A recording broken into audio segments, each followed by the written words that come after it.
শুভেন্দু অধিকারীর দল, শুভেন্দু অধিকারী এই কথাই বলবে যে বাংলার মানুষকে বঞ্চনা এবং বাংলার মানুষের টাকা আটকে রাখবে, গ্যাসের দাম বাড়িয়ে দেবে।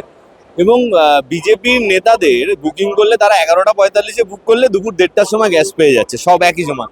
ওই যেরকম ভাবে সোশ্যাল মিডিয়াতে যারা বিদ্যাসাগরের সমস্ত স্টুডেন্ট আমরা দেখেছি, সেরকম ভাবে হঠাৎ আমরা টুইটারে দেখছি, ফেসবুকে দেখছি যে 11:45-এ বুক করছে গ্যাস 1:30টায়। কিন্তু সাধারণ মানুষ, আপনার বাড়িতে আপনি দেখুন গ্যাসের লাইনটা বুক করতে যান, অধিকাংশ সময় আপনি সার্ভারটা পাবেন না, কল করতে পারবেন না, বুকিং করতে পারবেন না। মানুষের যা অবস্থা করছে গ্যাস দিয়ে, সাধারণ মানুষের এখন মানে অত্যাবশ্যকীয় যে প্রয়োজনীয় জিনিসগুলো তার মধ্যে আমাদের এলপিজি পড়ে।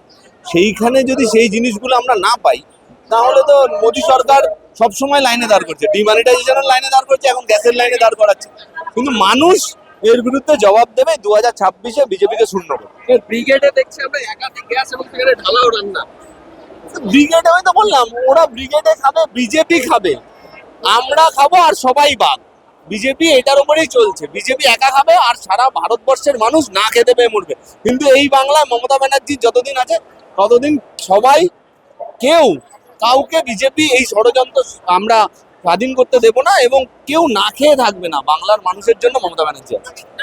প্রধানমন্ত্রীর একদম ব্রিগেড যাত্রা, ব্রিগেডে যাওয়ার সময় কত মানুষ সরষেবাজার বাজারে আক্রমণ করছে। এরা তো গুন্ডামি করেছে। একজন মহিলা মন্ত্রী, তিনি আমাদের নেত্রী মমতা বন্দ্যোপাধ্যায় মুখ্যমন্ত্রীর মন্ত্রিসভার সদস্য। তা শুধু নয়, ওটা প্রয়াত অজিত বাজার বাড়ি। তারা মিছিলে যাওয়ার নাম করে যেইভাবে ও ইট নিয়ে হামলা করেছে, এবং মন্ত্রী শশী বাজার নিজে আহত হয়েছে, এটার কোনো মানে হয় না। নিন্দার কোনো ভাষা নেই, জবাব মানুষ ভোটে দেবে।